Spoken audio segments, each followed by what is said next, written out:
3 बजे रात खिड़की पर खड़ी थी वो माजी का डरावना सच। ये कहानी है एक 12 साल की लड़की सारा की, जो गर्मियों की छुट्टियों में अपने माता पिता के साथ अपनी नानी के घर ब्लेडविल जाया करती थी। उसके नानी हेलेन और नाना एक पुराने मोहल्ले में रहते थे, जहाँ उनके घर के सामने एक पुराना बंगला था। उस बंगले में 5 लोग रहते थे, जिसमें से एक थी ग्रैनी मार्था, एक बुजुर्ग महिला जिन्हें मोहल्ले में सब बहुत सम्मान देते थे। ग्रैनी को सारा की नानी हेलेन से खास लगाव था, क्योंकि हेलेन बहुत अच्छे कपड़े सिलती थी। वह हर त्योहार पर ग्रैनी के लिए नया गाउन या सूट बनाती थी और हमेशा उसमें एक जेब लगाना नहीं भूलती थी, क्योंकि ग्रैनी को उसमें पैसे रखने की आदत थी। एक दिन ग्रैनी बहुत बीमार हो गई। उनके बेटे और बहू ने उनकी देखभाल में लापरवाही बरती, लेकिन नानी हेलेन हमेशा उनके पास जाती रहती।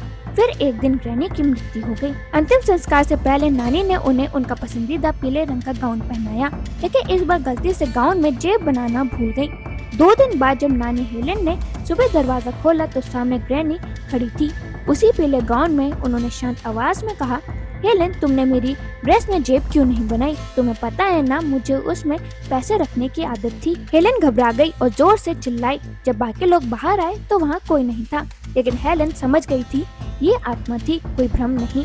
इसके बाद ग्रैनी की आत्मा कई बार दिखने लगी। एक रात हेलेन की नींद 3 बजे खुली। उन्होंने खिड़की खोली तो वहाँ वही आत्मा खड़ी थी।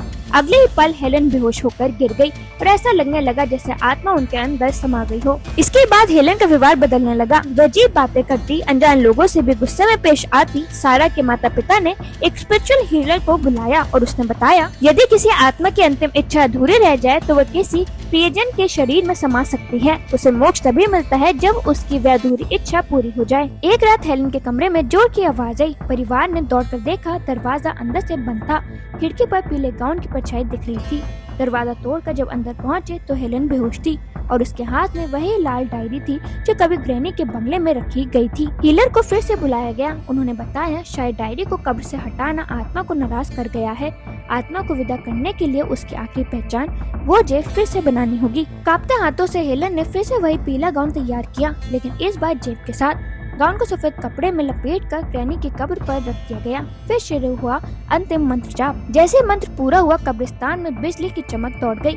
एक पल को सबको ऐसा महसूस हुआ जैसे किसी ने दूर से धन्यवाद कहा हो, और फिर सब शांत हो गया। उसके बाद हेलेन ने कभी ग्रैनी की परछाई नहीं देखी। कोई अजीब सपना नहीं आया और न ही कोई बड़बड़ाहट सुनाई दी।